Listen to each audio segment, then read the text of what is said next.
کسی نے مجھے کہا قرآن کی وہ سورت کون سی ہے جو آپ لوگوں کو بتاتے ہیں، خود کیوں نہیں پڑھتے؟ الحمدللہ میں نے اسی وقت اٹھ کر وضو کر کے 41 بار پڑھی، فجر کی نماز میں تلاوت کی، اشراق میں پڑھی، عدالت تک جاتے ہوئے پھر 41 مرتبہ پڑھی۔ جب میں سامنے آیا مجسٹر مجھے کہتے ہیں مولانا آج آپ سے معافی مانگیں گے، آج آپ کو راضی کریں گے، آج آپ کی دعائیں لیں گے، آج جو آپ کہیں گے وہیں کریں گے۔ دیکھو سورہ تغابن، میں حیران ہو گیا، یا اللہ پہلے ہی پڑھ لیں۔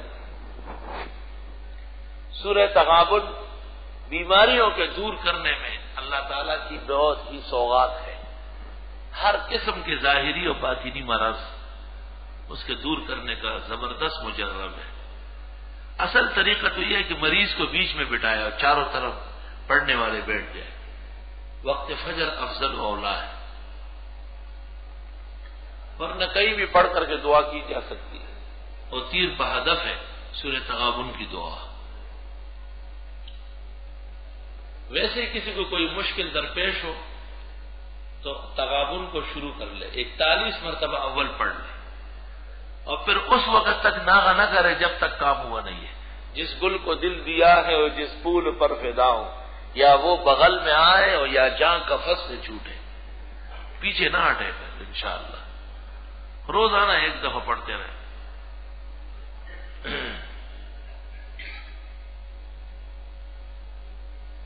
میں حیران ہوتا تھا کہ میں جب بھی سورہ تغابن پڑھوں تو طبیعت خراب ہو جائے۔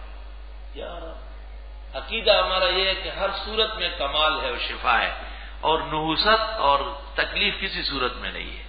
جیسے بعض عوام میں مشہور ہے فلاں صورت گرم ہے، فلاں جلالی ہے، یہ سب بکواس بے کمالی ہے۔ ہر صورت میں کمال و شفا ہے، ایک دوسرے سے بڑھ کر ہے، کم کوئی نہیں۔ تفسیر مسلمہ ہے، تنقیص نہیں ہے اہل سنت کیا۔ میں نے خواب دیکھا اور کسی نے کہا کہ گھبرانا نہیں، مضبوط ہو رہی ہے۔ گھبرانا نہیں، مضبوط۔ معلوم یہ ہوا کہ بعض وظیفوں کے پختہ کرنے میں بھی انسان کو کچھ دینا پڑتا ہے، اس لیے لوگ روزے رکھتے ہیں، تلاوت کرتے ہیں، خیرات کرتے ہیں، باقاعدہ پیسے بانٹتے ہیں تاکہ مصیبتیں حل ہو جائے۔ وہ ایک شخص غریب تھا اور گاؤں کے بڑے نمبردار کی بیٹی کے بارے میں کہا اس سے شادی کروں گا۔ بعض غریبوں کے خیالات بڑے ہوتے ہیں۔ نمبردار کو پتہ چلا عمر تو گفتوں کے ملک والے ناغو والو ډېر زیات بیا باندې لور باندې خی والو، اس نے مارا، اس غریب کو بہت پٹائی لگائی، کہا آئندہ میری بیٹی کا نام لینا۔ نمبردار نے اس شخص کی بے عزتی کے بعد دیکھا کہ وہ بیٹی جو تھی وہ پاگل ہو گئی، اور وہ گھر سے بغیر پوچھ کے اور بغیر پردے کے باہر نکلنا شروع کیا۔ وہ بڑا تنگ آیا، نوبت یہاں تک پہنچی کہ اس کو زنجیر سے باندھا گیا، اور وہ غریب آدمی جو تھا اس نے سورہ تغابن شروع کر دی۔